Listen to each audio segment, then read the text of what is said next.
La cinquena prova del calendari de Supergran Slams de la Federació Catalana de Pàdel es juga a Sant Just Desvern.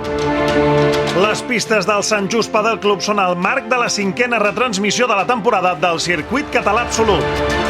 Diumenge 21 de juliol li guanyem la partida a la calor amb cops magistrals, grans punts i l'emoció d'aquesta competició.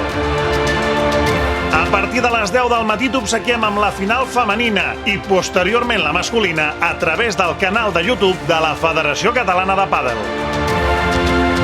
Les millors pales de Catalunya estaran presents a Sant Just Padel Club per intentar alçar el títol de campions i campiones en aquesta cinquena cita del 2019. Recorda, apunta-t'ho a l'agenda. Diumenge 21 de juliol t'esperem en directe des de qualsevol punt del planeta amb les millors imatges del pàdel català.